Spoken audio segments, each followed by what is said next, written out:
Thank you so much, guys, for waiting. Welcome back to the Orlando Regional Championships. I am once again Maeve O'Rourke, joined by Joe Brown. That was a pretty quick break for you guys, but the nice thing is we already have who our next match is going to be, and this one is a banger. Yes, it's going to be very exciting matchup between Nathan Ortiz and Emilio Forbes. They're still getting set up on stage, so we're going to need to, preview this match for a little bit here. But honestly, Maeve, this could be the fastest 2-0 ever in either direction. The way that both Nathan and Emilio play are so aggressive and just so dominant that it could go off the rails really quickly. And both of these players are so talented. Nathan Ortiz just did incredibly well in San Diego. Emilio Forbes also did incredibly well in San Diego. Emilio won that Secaucus Regionals that we went to last year as well. So he has that pretty close under his belt, along with, all of their other accomplishments. It's going to be, I think, something really exciting to see the differences between both of these trainers' teams from before at San Diego versus now. Yeah, strategy from seasons past, I should say. Maybe that will help out a little bit. But, just looking into this matchup here with Emilio's team, it might be another chance for Great Tusk. If it does come, I think that's 3 sets in a row. We'd have a Great Tusk in. And that would be, I think, maybe one of the biggest meta changes from how we all thought Series 2 was starting to where we are now is the prevalence of Great Tusk. Yeah, Great Tusk was a Pokemon that was a little bit off my radar at the beginning of Series 2. I was dealing with a lot more of the Fluttermane. Even Fluttermane Iron Moth was something you saw a lot at the early stages of Series 2. We have not seen it at all on stream today, and I don't think we will, just based on kind of the teams that are moving forward throughout the day. Whereas Great Tusk kind of came up just in the past few weeks, really, of trainers practicing with it, realizing how nice it is to have a ground type close combat in that headlong rush and the damage you can do while also having close combat. So if you're already taking those special defense and defense drops, you are probably playing a positional game of Pokemon anyway, so you can run both of those moves on your Pokemon and just kind of be a little bit more free to kind of switch them in and out. I mean, ground type close combat is just music to everybody's ears because it's just like such a great combination there. One of the biggest issues ground types have had has been being forced to use Earthquake, but now that we have our players on the stage with Emilio Forbes and Nathan Ortiz, this should be really exciting. What immediately gets drawn to me on Nathan's end is he is deciding to use Dondozo Tatsugiri in this matchup instead against Emilio, who really dominated with that core in San Diego. It's not the hat. The hat's not the first thing kind of drawing you in there with that chef hat. No, I'm going to be honest. I was so focused on Dondozo Tatsugiri, I kind of got lost in the moment and lost in the sauce with the chef on the screen. Oh boy, man, I am so excited we get to actually have one of these chef hats on screen. This is kind of like, I have been building to this moment all day. It's just... And Emilio was like, man, I left my chef hat at home. Yeah, Emilio was like, it's not going to look like I'm cooking anything, even though he's got a pretty spicy team to be bringing here anyway, right? In that King Gambit as well, a Pokemon we haven't really touched on as of yet. It's been on stream a couple of times today. It's definitely kind of one of those Pokemon that is there to take hits and just kind of be, it can put out that offensive pressure, but it also is just such a defensive powerhouse that you really kind of have to kind of play around to get those big hits on it. And I think what's really interesting here is the mouse hold. You have a couple of different modes of redirection on Nathan Ortiz's team. That mouse hold itself, you're not seeing it with Annihilate. Annihilate, one of those Pokemon we also haven't really seen a whole lot today, if at all. I know Joe and I have not seen it as of yet. So it does get a little bit more interesting to have these fully supportive mouse holds on the team, especially when Indeedee already has access to Follow Me.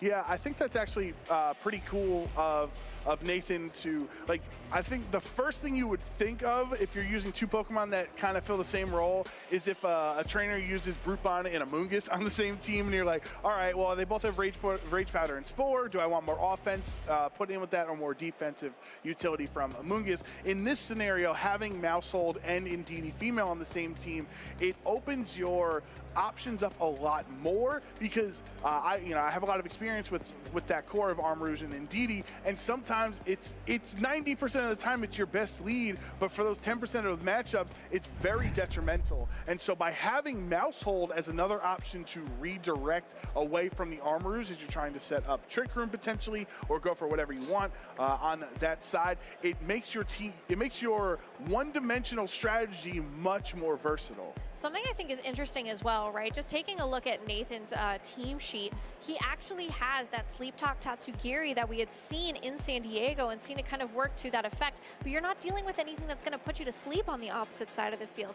So when you're running something like a Choice Bets Tatsugiri with Sleep Talk, you at least know at that point you're not at risk of getting put to sleep by any of those Pokemon. You don't have that redirection like moves like Rage Powder as well, so you might kind of be free to move around a little bit more and get those attacks off onto the Pokemon you're kind of aiming for, whereas, you know, Emilio, he's going to have to move around, and possibly if he has things like those Terra Grass or like those safety goggles, or even, you know, just Terra, just to be able to kind of handle things. There is, of course, no Amogus on that team, but if you are running moves that can hit multiple targets, whether that just be something even like an Earthquake, it gives you that opportunity, even Dazzling Gleam, to get damage onto multiple Pokemon and ignore things like that Follow Me.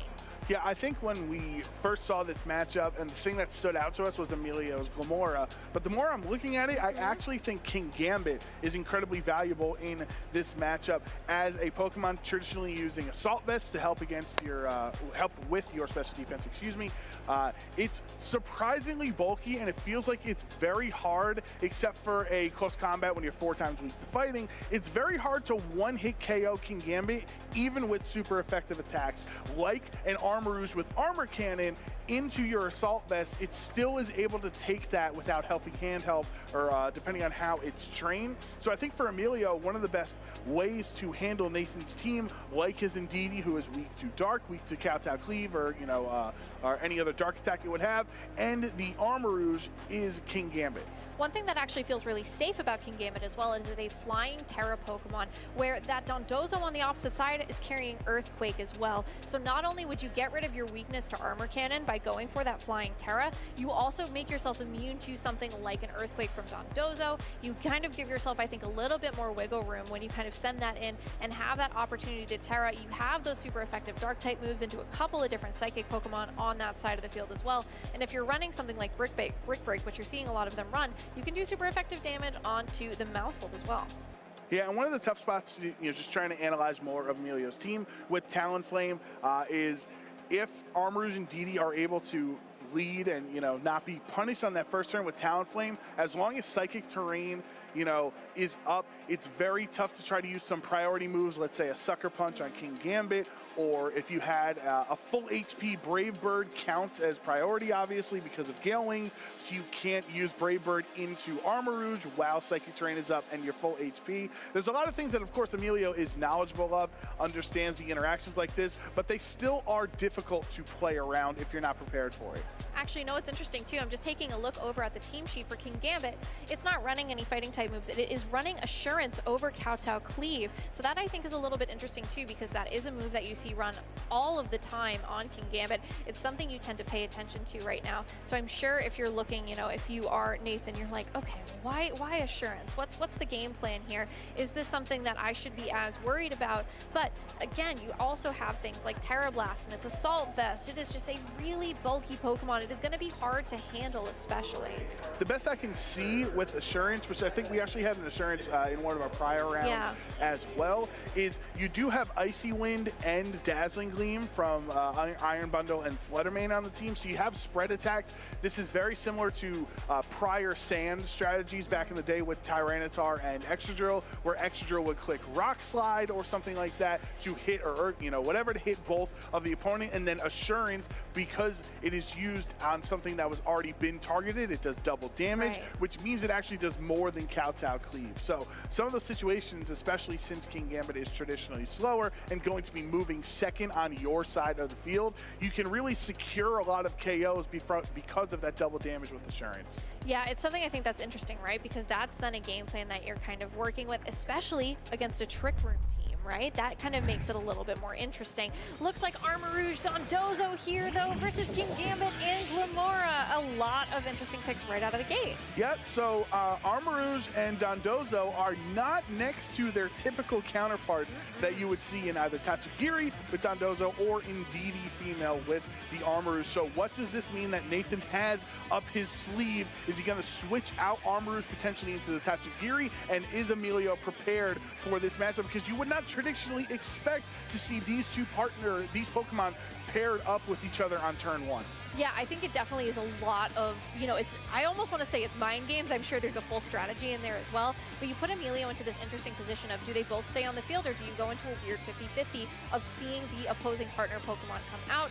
You could go for something like the Indeedee and stop something like a Sucker Punch, but instead Armor Rouge is going to be switching here. Armor Rouge is bringing in Tatsugiri, so it is already one of these pairs. It is going to force this Dondozo to stay on the field while taking this damage from things like, from this Commander boosted Dondozo by having that +2 in all of its stats. There currently isn't really a way for Emilio to kind of lower that attack especially, but it is that speed boosting Tatsugiri as well is going to be, I think, a nice way. But you see a Terra here already, so if this is that Terra flying King Gambit and you deal with something like an Earthquake, instead though it's the Glamora. Glamora is going to Terra Grass here, a great way to get some big damage and resistance against that Dondozo. Yeah, that still is the, for Glamora, still is great because you end up resisting Earthquake anyway, so it's not going to be immune like King Gambit would have been, but still very helpful. Yeah, it does not take nearly as much damage as it would have with that 4x super effective move. Toxic Debris does get scattered around. You're not too worried though if you're not switching around because of your Dondozo. Earth Power does not do a ton of damage here. King Gambit's Assurance does go second. It does do a nice little chunk as well with all of those boosts. One of the benefits of this matchup against Dondozo with Assurance on King Gambit is because there's only one target, you're never going to have to worry about, trying to spread your attacks around. Dondozo's the only thing that you can target, so if it doesn't protect and you're able to Assurance, you would always get that double damage. However, because you did not opt for the Flying Terra on Emilio's side, he can't stick around for another Earthquake because it would have been able to knock it out. So that's definitely a smart decision to switch it out. Yeah, Iron Bundle comes in. It does have that speed boost with that booster energy. Order up into the Glamora is a ton of damage. Not enough to knock out, though, here is, of course, just making this Glamora kind of hang on for dear life. You're getting the speed boost, though, so this Iron Bundle is not going to be able to put on as much pressure. Another Earth Power into the Dondozo does do a nice chunk. This Dondozo is getting pretty low pretty quickly.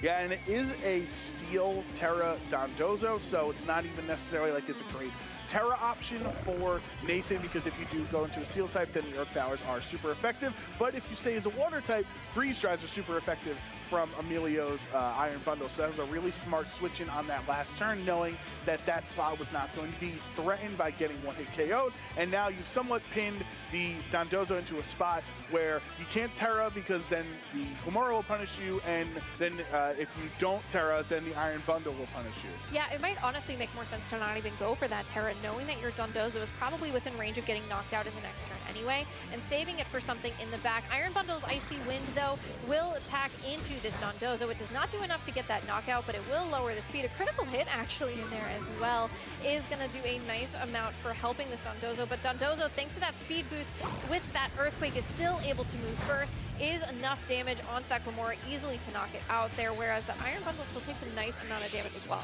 Yeah, the Icy Wind is not enough to, after the speed drop, bring the let the Glamora outspeed anyway, so kind of, wondering why go for the Icy Wind instead of the Freeze Dry, which would be super effective into the Water type Dondozo there. I'm not sure if it would have knocked out because, it's very bulky with its boost to its special defense and everything like that. But now Great Tusk is forced in this slot. Dondozo is very close to being knocked out, but if you are on Emilio's side, there's not much stopping you from outputting your offensive pressure because Dondozo cannot switch out, and if you knock out Dondozo on this turn, then that actually just lets Tatsugiri start getting attacked as well. So if Emilio can get rid of Dondozo, eventually those Pokemon are going to take those toxic spikes as well when they enter the field. Yeah, I think it might have actually been a really interesting play to not go for that knockout. Maybe you're trying to time it to get something like a double knockout here. Instead, though, Dondozo once again going for Earthquake. No Terra on the opposite side of the field, so it is going to go into 2 protects instead. Neither of these Pokemon will be taking any damage, but you are still, you're just kind of waiting it out a little bit, it feels like. Yeah, this is kind of how it goes against Dondozo, though, especially when you're down to those last couple hit points. I think you get a little bit desperate. Yeah, Dondozo does feint this turn, though, to that freeze dry, a critical hit as well. 2 critical hits, neither of them really being all that important, is meaning that this Tatsugiri, though, is going to come out and take a headlong rush for its trouble. It's enough to actually get that knockout there as well. So that's probably why you held on to that Dondozo with the Icy Wind, allowing this Tatsugiri to feint. You make both Pokemon come in on the opposite side, and they can start taking that toxic damage. Yeah, Tatsugiri pops out and then immediately just goes back into its Pokeball, getting knocked out, never getting a chance to attack. That is one of those other interactions with Tatsugiri where, because it started the turn as untargetable, it doesn't really get to click and attack, so it just comes out and eats that damage from the Great Tusk right away. But now you have Indeedee Armarouge as the last 2 on Nathan's end. They both have been badly poisoned, but with Psychic Terrain, gonna make those Psychic attacks a little bit stronger. It looks like Armarouge on the side of Nathan's team there is a Grass Terra. Doesn't necessarily help that much against the Icy Wind Iron Bundle. However, if you stay as a Fire type, then you're going to try to have to take those Hydro Pumps. So as long as Indeedee is on the field, you can try to redirect the Hydro Pump away. But I would imagine Armarouge is a stronger Dynamax, excuse me, we're back into 2022. A stronger Terra option because of the offensive pressure that it can potentially output. Yeah, and I think at that point, too, you may not even want to terrestrialize your Great Tusk, even though you can get rid of that fighting type, which would be taking that super effective damage from either, psychic type moves on the opposite side of the field. But even still, if you have something in the back that you think can handle it a little bit better, you want to try and prevent Nathan from setting up something like Trick Room at this stage in the game, because that's probably Nathan's win con, knowing that he has put himself on a timer. He needs to move first and get damage down quickly. Looks like, though, that Armarouge is going to go for that Terra. Like you said, it is that Grass. Will stop it from taking some super effective damage from things like an Earthquake or a Headlong Rush. Is going to make it a little bit tougher to deal with, I think, unless you're going for something like a Freeze Dry, but it's a Hydro Pump, does hit and does connect into that. Indeedee does not do a ton of damage here, but a Headlong Rush is not enough to finish it off, actually. So you're taking another defense and special defense drop, and this could be enough for this Indeedee to set up something like a Trick Room, but expanding force into both of these Pokemon on the opposite side of the field. It's not enough into that Great Tusk, thanks to its Focus Sash. Iron Bundle, though, is definitely getting knocked out here, and this Indeedee, who can go for Trick Room, is making use of those last remaining slivers of HP.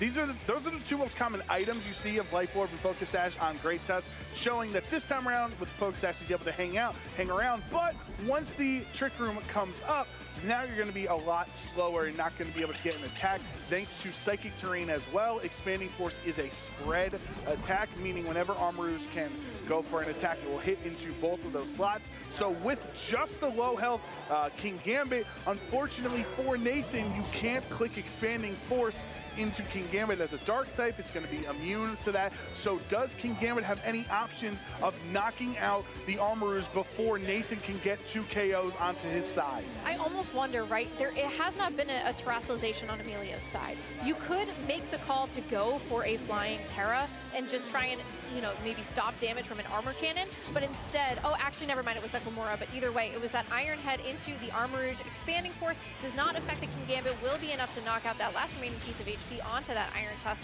This Kingambit, though, I don't know if it's got enough juice in the tank. Yeah, I think you could, if you could get a couple Iron Head flinches or something like that, might have been the way around. But the late game Trick Room, even while the health is being ticked down thanks to the toxic spikes, are letting Armarouge into a spot that's making it a lot closer. Those poison ticks have made it a lot closer, but you still can't Sucker Punch, right? Because of Psychic Terrain. So now both of these Pokemon are really low in this one-on-one situation. Nathan really trying to make it out and doesn't. It does get that knockout onto that Armarouge here, is going to mean that he takes game 1. That Armarouge, I think if it didn't have that poison, it would have been able to hang out and it would have been enough for the win for Nathan. Yeah, because we actually saw the first Iron Head, it did not do too much damage to the point where we thought that would be enough for the KO, but from 2 more additional ticks of poison damage that Armarouge took, it actually put King Gambit in a spot to secure that game by bringing it low enough for Ironhead to get it there. So, you know, Nathan's gonna have to go back into the kitchen to figure out what the strategy is for this game too, because I think it worked out really well. Unfortunately, you got to a point where you almost won, but almost doesn't really matter against Emilio Forbes, as he kept his win condition, knowing that Armarouge was the threat once Dondozo decided it was not going to be the Terra user for that match. So you needed King Gambit to keep that dark typing so it would be immune to its psychic attacks there. Just like, you know, beautifully played by both of these trainers, but especially Emilio saving his ultimate win condition of his dark type in the back to stop Armarouge. Honestly, Emilio pilots Glamora like an absolute champ, right? He brings this Glamora to these games. Opponents may not exactly be prepared for it. It's not like Nathan has a poison type that he can send in to pick up those toxic spikes either. So when Nathan lost the Dondozo and the Tatsugiri, he was immediately put on a timer. He was already kind of stuck saying, I have to get this done in this many turns, or else both of my Pokemon are going to faint from poison damage if Emilio doesn't knock me out first. So it almost makes me wonder, right, if there is an opportunity for Nathan to get that knockout onto the Glamora and maybe, not have to worry about being double switched in onto that poison. And it's tough because when you see a Pokemon who is 4 times weak to ground, just your brain kind of initially is like, all right, well, let me Earthquake it. But because of Glamora using its defensive Terra typing as turning into a Grass type, you went from 4 times weak to actually resisting the Earthquakes there. And by just, continuing to attack into that Grass, Glamora just set up the Toxic Spikes thanks to its Toxic Debris as well. So it seems like somewhat of a difficult matchup, but if there's any player that could figure out the strategy, it would be Nathan Ortiz. And it looks like Nathan is leading the exact same lead as before with that Dondozo and the Armarouge, whereas we're going to be seeing a little bit of a change here. It is the Glamora and the Iron Bundle. So the Iron Bundle here definitely boosting that speed. You're still in that weird 50-50 though on Nathan's side. Yeah, because you don't know if on turn 1 Glamora is going to want to go for the Terra Grass, so you can be, you also don't want to Earthquake next to Armarouge unless you Protect. This variant of Armarouge that Nathan has actually does have Protect. Most of the Armarouges that you see around kind of don't have room for it. So it is possible to Earthquake on Dondozo and then Protect Armarouge. What we did see last game was the immediate Tatsugiri switch in though on Nathan's side. So if you do want to try to adjust a little bit there, that could be one way, is to save the Tatsugiri switch in mind games for later, but actually it's Dondozo that's swapping out. Yeah, it looks like it's bringing in this Indeedee to try and get some super effective damage out onto this Glamora that has been so pesky. This Psychic Surge going to be boosting the power and making it a double targeting move. Is also going to get that Psychic Seed special defense boost on that Indeedee as well. I think what's really interesting here, right, is you could make the call. It becomes really strange of, do you click Armor Cannon instead of Expanding Force, because you assume that there's a Terra on the field like there is right now with this Glamora. Getting that Grass Terra typing up is not going to be doing as much damage if you click something like that Expanding Force versus if you click Armor Cannon.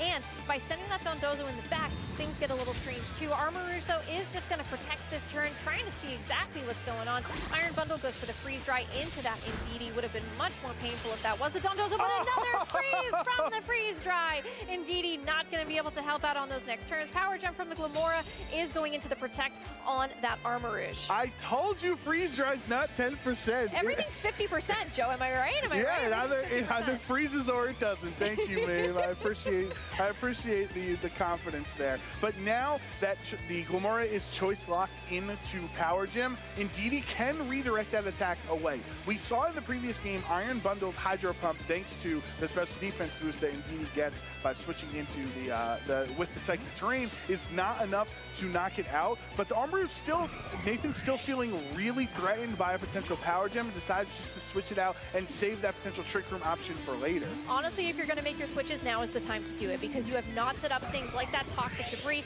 Dondozo and Tatsugiri will come out here. You could still take a Power Gem, but if you go for that Power Gem into what was the Tatsugiri, Tatsugiri, it is going to miss because Tatsugiri has now jumped into the mouth of Dondozo, helping to boost its partner Pokemon up. If there was something like another freeze dry, Dondozo would not be happy to take that, but it would probably, you know, as long as it doesn't freeze, I think Nathan might be in a pretty good position. Freeze dry actually targeted into that Tatsugiri, though this turn is not going to connect. Glamora's power jump also targeted into that Tatsugiri, so now Dondozo got in for free. That was apparently the safest double switch ever because Dondozo gets in, Tatsugiri helping it out, boosting its stats, and taking absolutely no damage from either of those Pokemon there. Just a perfect, stealthy switching from such a giant Pokemon. Don't really know how it can do that there, but Glamora has to switch out to be able to reset its attack because your choice locked in and you don't want to be clicking the power gem, and so you'd rather be able to, you know, switch it into something else later on.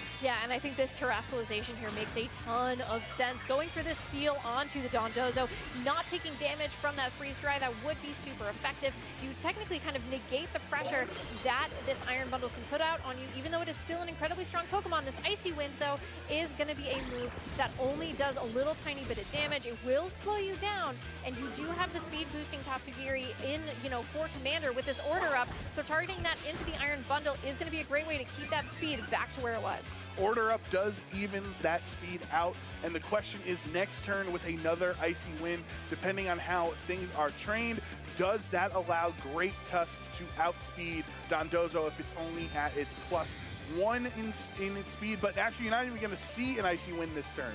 Yeah, another order up actually targets down into that Great Tusk, will get that boost once again. That Great Tusk was not able to move beforehand. Headlong Rush, though, is going to do super effective damage onto the Dondozo, but it is still able to hang on, is going to take that defense and special defense drop.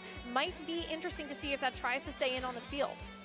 Yeah, you do have the lower defenses, but the Great Tusk might not be the best option to target since Iron Bundle did just protect. You know that it's very unlikely for it to land double protect, and Iron Bundle has been a huge threat. Can also be a struggle with its Hydro Pumps into your Armarouge in the back that now cannot terrestrialize because Dondozo did. So if you want to play it out on Emilio, if you want to be a little bit bold, keeping Great Tusk in, expecting Nathan to target down the Iron Bundle slot because it's a lot more of a threat against your team as a whole, could actually work out for you. Interesting to see that this Hydro Pump is not enough to knock out, but does move first. Another order up from this Dondozo onto the Great Tusk. Does a good amount of damage, but still not enough even with those drops. You do get that speed boost, but this Headlong Rush is going to take out this Dondozo. That does mean Tatsugiri gets to come back out onto the field, but for the next Pokemon that comes in on Nathan's side, it's not going to get poisoned.